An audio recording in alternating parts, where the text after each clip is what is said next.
गर्मी में 5 जुगाड़ू बहू का खाना, घर और रसोई। भयंकर गर्मी से बेहाल पांचों बहुएं कामों में जुटी थीं। झुमरी कुड़कुड़ाते हुए झाड़ू लगा रही थी। हे राम जी, सवेर के 5-6 बजे से ही पापड़ सुखाने लायक तगड़ा घाम निकल पड़ा है। थोड़ा सा भी ठंडक पनप नहीं रही मौसम में। ऊपर से जमीन भी चूल्हे के आंच की तरह लहक रही है, पैर रखते ही जल रहा है। सचमुच में इस गर्मी के मौसम ने तो कसम से चैन चुरा रखा है। कल तो गर्मी का तापमान 45 के पार था। पूरी रात मकान के अंदर इतना भभका मचा था कि सोना भी मुहाल था। चंपा, मैंने कब का चूल्हे से ये राख निकाल लिया। जल्दी से पानी चला कर ले आओ, चूल्हा लीप कर खाना पीना भी चढ़ाना है। जी ठानी जी, इतनी देर से मैं बर्मा चला रही हूँ, लेकिन एक बूंद भी पानी नहीं निकल रहा। लगता है गर्मी के मारे फिर से हैंडपंप सो गया है।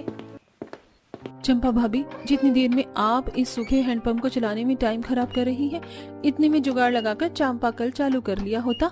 मैं पानी लेकर आती हूँ।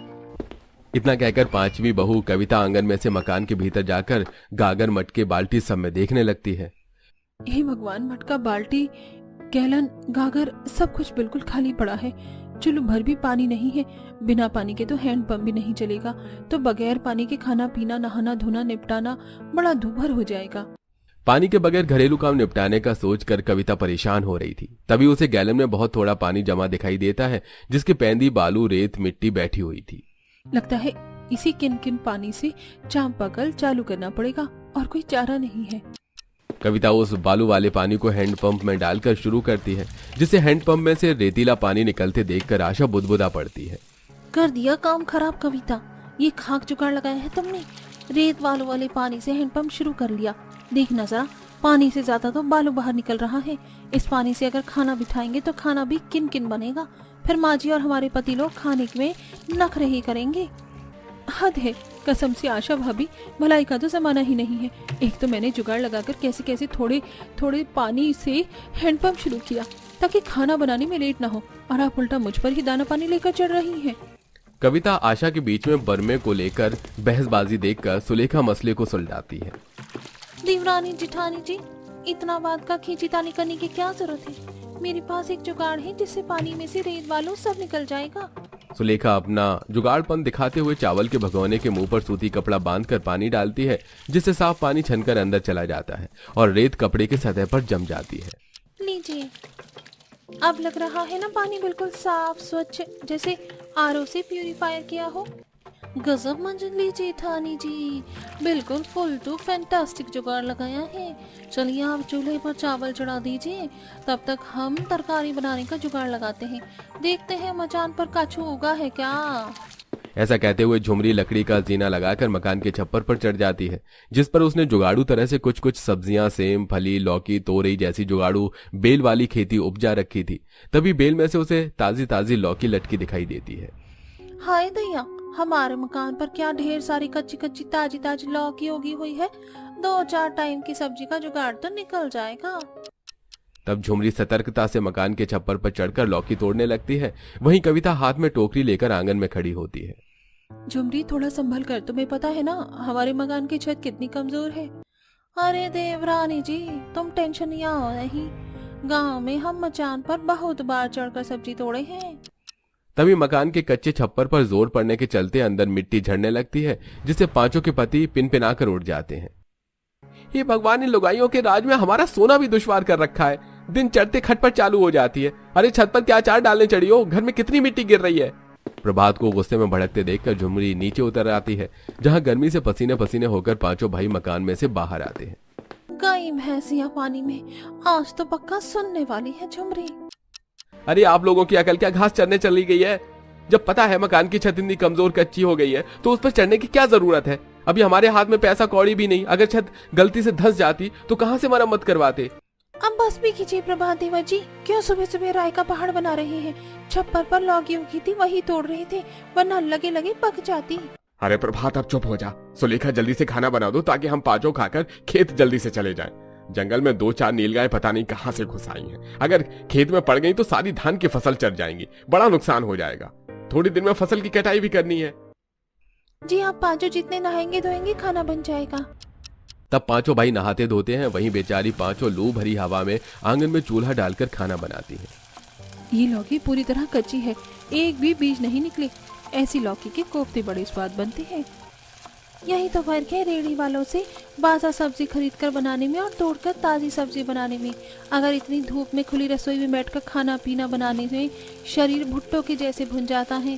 काश हमारे पास भी छोटी मोटी रसोई होती तो मसाले बर्तन सब कुछ अच्छे से सेट करके सुविधा से खाना बनाते।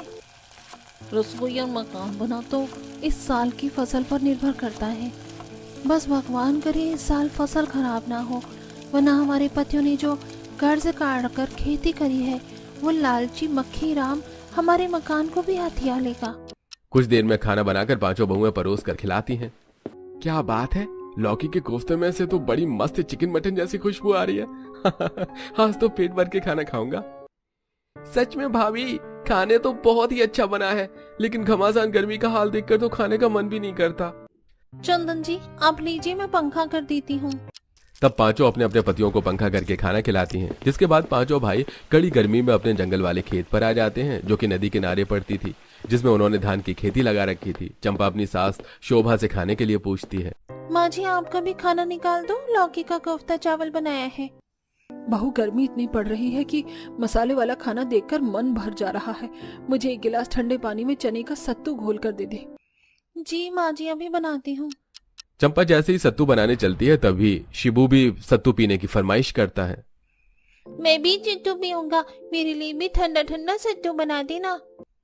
शिबू सत्तू दादी के लिए बन रहा है, तुम्हारे लिए खाना बनाया है वो खा लो। मुझको नहीं खाना है, लौकी मुझे बिल्कुल अच्छी नहीं लगती।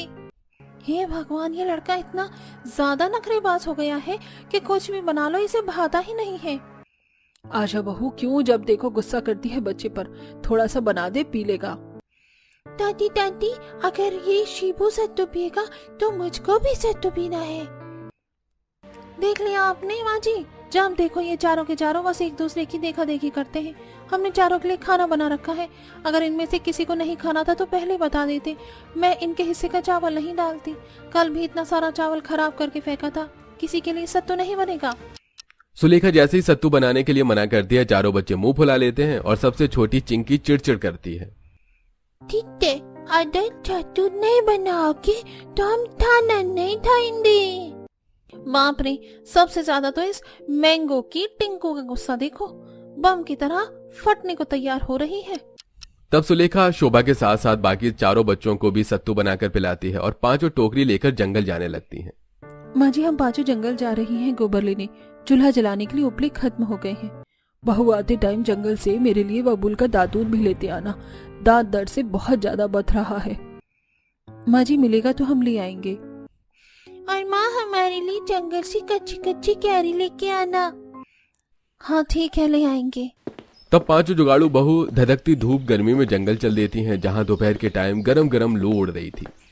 इसकी अम्मा की भैंसिया, ये गरम गरम लू तो चेहरे पर गाल पर थपेड़े की जैसा लग रहा है। जंगल पहुंचते पहुंचते इस कड़ी धूप से कचुम्बर निकलना तो निश्चित है। झुमरी, अब गर्मी के मौसम में तो लोही खानी पड़ेगी, सर्दी का मौसम थोड़ी है जो बर्फ जमी मिलेगी। कुछ ही देर में पांचों घने जंगल में पहुंच जाती हैं, जहां मोटे मोटे तने, शाख, टहनियां वाले पेड़ झमाझम झूम रहे थे। जंगल का वातावरण काफी ठंडक भरा था। जंगल की मिट्टी बर्फ जितनी ठंडी थी। पक्षी डाली पर बसेरा डालकर बसे हुए थे। वहीं कहीं कुछ घुमक्कड़ गाय बछिया के साथ छायादार पेड़ के नीचे बैठी हुई थी। इतनी दोपहर में भी जंगल के अंदर कितनी ठंडक पनप रही है। सच में इतनी गर्मी में हमारे मकान से अच्छा तो इसी जंगल में बसावट कर ली तो गर्मी का मौसम अच्छा खासा कट जाएगा। वो देखो, उस गाय ने बछिया भी दे दी। बछिया देखने में कितनी प्यारी है, और देखो उन्होंने कितना सारा गोबर भी दे रखा है, उपले बनाने के काम आएगा। सुलेखा फटाफट टोकरी ले जाकर सारा गोबर बटोर लेती है। तभी पेड़ के ऊपर से एक टपकता है। अरे देखो, इस आम के गाछ पर लगे मोजर में से आम आने लगते हैं। इस नीचे वाली डाली पर गुच्छों में आम के लगे हुए हैं। इसी पर से आम झाड़ लेते हैं, अचार डालने के काम आएगा। गर्मी में रोटी चावल से खाने का जुगाड़ हो जाएगा। चंपा, तुम डाल पर चढ़ जाओ। ना बाबा ना, मैं नहीं चढ़ रही। अगर आम की डाली कच्ची हुई तो सीधा नीचे धड़ाम। क्या जुगाड़ू बहू बनोगे जेठानी जी, हम चढ़ते हैं। झुमरी डाली पर चढ़कर उसे हिलाने लगती है, जिससे बहुत सारे कच्चे पक्के आम नीचे टूटकर गिरने लगते हैं। चारों जुगाड़ू बहू उन आमों को चुन लेती हैं और झड़कर नीचे गिरे सूखे पत्तों को भी खाना बनाने के लिए इकट्ठा कर लेती हैं। तभी कुछ दूरी पर कविता को बबूल की झड़ी दिखाई देती है। देखो, इस बाबुल की झाड़ी में कितने पतले पतले तने निकले हैं। इसमें तो काफी सारे दातून बन जाएंगे। पता है, बाबुल का दातून करने से बहुत लाभ होता है। इससे दांत मजबूत रहते हैं और कीटाणु नहीं लगते। जब फ्री में इतना फायदेमंद दातून मिल रहा है तो क्यों ना इसका इस्तेमाल करें। इससे मंजन और ब्रश खरीदने का खर्चा भी बचेगा। क्या बात है जब्बा, ये तुमने बड़ा ही धांसू जुगाड़ लगाया। अगर खर्चों में से थोड़ा बहुत पैसा हम जोड़ पाएंगे तो हमारे ही काम आएगा। तब चंपा दातुन बनने लायक काफी सारी बबूल की टहनी तोड़ लेती है। अब तो सब चीज का जुगाड़ हो गया ना, चलिए घर चलते हैं। मगर अभी तो मिर्ची जितनी तगड़ी धूप हो रखी है। थोड़ी धूप कम हो जाए तो 2-3 बजे से घर चल पड़ेंगे। चलकर पहले ऊपरी लगा लेंगे, उसके बाद खाने पीने की तैयारी में जुटेंगे। वैसे भी खुले आंगन में रसोई करनी है। पांचों थककर जंगल में अपनी जुगाड़ू तरह से बने फूस के झोपड़ी में आकर आराम करती हैं, क्योंकि पांचों को रोजाना की दिनचर्या में जंगल आना जाना पड़ता था। इसलिए उन्होंने एक जुगाड़ू झोपड़ी जंगल के बीच में खड़ी कर रखी थी, ताकि वो थोड़ी देर ठहर कर आराम कर पाए। लगभग कुछ देर बाद धूप कम हो जाने पर पांचों घर आती हैं और ऐसे ही गर्मी में 5 जुगाड़ू बहू का कच्चे मकान में गुजर बसर चल रहा था। वहीं लगातार गर्मी में 2 दिन मूसलाधार बारिश के चलते उनके नदी किनारे वाले खेत की फसल बारिश में पूरी तरह डूबकर खराब हो जाती है। पांचों आंखों में आंसू लेकर घर आते हैं। माँ, हमारी पूरी की पूरी धान की फसल बारिश के पानी में लगकर खराब हो गई। कुछ नहीं बचा। मक्खीराम का कर्ज कैसे चुकाएंगे? अरे किसने कहा था वहाँ खेती करने को? हर बार तो नदी का पानी उफान कर खेत में आ जाता है। मतलब इस बार भी मकान की मरम्मत होने से रही और रसोई भी नहीं बनेगी। ऐसे ही टाइम काटना पड़ेगा इस मकान में। सुलेखा बहू, अभी तुम पांचों के मकान पक्का करवाने और रसोई बनाने का आगाज है या कर्ज देने का? इतने में मक्खीराम पैसे मांगने दरवाजे पर धमक जाता है। अरे ओ कर्ज खोरो, मेरे पैसे देने के डर से आपने अपनी लुगाइयों के पल्लू में छिप गए हो क्या? निकलो बाहर। तभी सुधाकर, प्रभात, चंदन, मोहन, सोहन सब बाहर आते हैं। अरे निकालो मेरे 50,000 रुपए ब्याज लगा के। मक्खीराम जी, अभी पैसे नहीं हैं। आपको तो पता है बारिश में डूबकर हमारी खेत की फसल खराब हो गई। ठीक है, फिर 2 दिन में मकान खाली कर दो। मकान के कागज देकर तुमने कर्ज दिया था। धमकी देकर मक्खीराम चला जाता है। बस यही दिन देखना बाकी रह गया था कि हमारे साथ साथ इस गर्मी के मौसम में बाल बच्चे भी दर दर की ठोकर खाएंगे। कविता, तुम ताने मत मारो। हम पांचों कमरा देखने जा रहे हैं। मक्खीराम ने 2 दिन का डेट दे रखी है, खाली कर देंगे। पांचों भाई जहां कहीं कमरा देखने जाते हैं, हर जगह छोटे कमरे का भी 8-10 हजार किराया सुनकर दुखी होकर वापस आ जाते हैं। ऐसे ही 2 दिन खत्म हो जाते हैं और पूरा परिवार भयंकर गर्मी में बेघर सड़क पर भटकने लगता है। मम्मी मेरे पैर में छाले पड़ गए। चला नहीं जा रहा। मम्मी, मुझको तेज के प्यास लगी है, घर चलो ना। बस बेटा, थोड़ी देर और जंगल पहुंचने वाले ही है। भयंकर गर्मी में जल्दी सड़क पर चलते हुए सबके पैर में छाले आ जाते हैं और थोड़ी देर में वो घने जंगल वाले झोपड़ी के बसावट में आ जाते हैं, जहां नदी में ठंडा ठंडा पानी हीरे की तरह चमचमा रहा था। सब हाथ मुंह धोकर पानी पीते हैं। इस जंगल का पानी एकदम अमृत जितना मीठा है और ठंडा भी। हमारे मकान का पानी कितना खारा था। इस पेड़ के नीचे अच्छी हवा चल रही है। आप सब लोग यहाँ बैठिए, तब तक हम झोपड़ी को साफ सुथरा कर लेते हैं। मगर झोपड़ी के चारों तरफ तो कितनी ज्यादा गंदगी है, झाड़ू के बिना कैसे साफ होगा? तभी झुमरी थोड़ी दूरी पर खजूर के डाल में से फल और पत्ते तोड़ कर लाती है। ये देखिए, हम सबके लिए मीठे मीठे खजूर तोड़ कर लाए हैं, खा लीजिए। तब तक हम जुगाड़ू झाड़ू बना देते हैं। तब झुमरी उन खजूर के पत्तों से 2 मोटे मोटे झाड़ू बनाती है और झुमरी कविता पूरे झोपड़ी को साफ करती है। पहले दिन तो सब खजूर फल खाकर गुजारा करते हैं। वहीं अगले दिन से उनके पति लकड़ी काटकर बेचने लगते हैं। वहीं पांचों भोजन की तलाश में आगे बढ़ती हैं, जहां शीशम, बरगद, सागवान के हरे पत्ते टूटकर बिखरे हुए थे, जिनकी परख करते हुए आशा बोलती है। अरे ये तो शीशम के पत्ते हैं। वैसे हमारी बसावट के पत्ते बहुत सूख गए हैं, इसलिए ठंडक पनप नहीं रही थी। क्यों ना हम हरे पत्तों से घर बना लें। आशा का जुगाड़ू विचार पांचों को काफी पसंद आता है और अब वो सारे पत्ते और कुछ ठोस लकड़ियों को भी काट कर लाते हैं और 3 बहू घर बनाती हैं और 2 बहू रसोई बनाने में लगती हैं। देख लेना जिठानी जी, घर से सुंदर तो मेरी और कविता की जुगाड़ू रसोई बनेगी, ताकि फिर हम बढ़िया से अपनी रसोई में बैठकर खाना पीना बनाएंगे। और हमारा जुगाड़ू घर भी एकदम मजबूत और टिकाऊ बनेगा, ताकि सब आराम से रहें। जहां एक तरफ आशा सुलेखा चंपा घास फूस पत्तों और लकड़ियों की सहायता से जुगाड़ू घर बनाती है और उस पर बड़े बड़े आकार के पत्तों से मजबूत छावनी भी बनाती है, तो वहीं कविता और झुमरी रसोई को ठंडा रखने के लिए उसकी लकड़ी की दीवारों पर नदी किनारे से मिट्टी लाकर ठंडा रखने के लिए गाढ़ा लिपाई करती है। आखिरकार हम पांचों बहू ने अपनी जुगाड़ बसावट से रसोई बना ली है, लेकिन इसमें दरवाजा भी लगाना पड़ेगा क्योंकि हम खुले जंगल में रहते हैं, तो कभी भी जंगली जीव जंतु हमारी रसोई और घर में आकर नुकसान न पहुंचा दे। तभी पांचों जुगाड़ू बहू घर और रसोई का दरवाजा बनाने के लिए जंगल में दोबारा से जाते हैं और कविता की नजर बांस के पेड़ पर जाती है। मुझे जुगाड़ मिल गया, देखो दरवाजा बनाने के लिए। ये बांस का पेड़ सबसे उपयुक्त अच्छे किस्म की है क्योंकि इसकी लकड़ी एकदम लचीली होती है और हम जिस ढांचे में इसको बनाना चाहें वैसे ही कर सकते हैं। तब पांचों काफी सारे बांस के डंडों को काट कर लेकर आते हैं और अब उसे दरवाजा वगैरह बनाते हैं। वहीं उनकी सास शोभा मिट्टी से जुगाड़ू 2 मुंह वाला चूल्हा डालती है। तब पांचों मिट्टी से खाना बनाने के लिए बर्तन भगोना कढ़ाई और मसाले रखने के लिए मिट्टी से ही बहुत अच्छे नक्काशी वाले मसालेदानी भी बनाती हैं और अपनी जुगाड़ू रसोई में हर चीज की अच्छे से सजावट करती हैं। कसम, हमारी जुगाड़ू रसोई तो देखने में एकदम फिल्म की जैसी फर्स्ट क्लास लग रही है। अब खाना बनाने में मन लगेगा।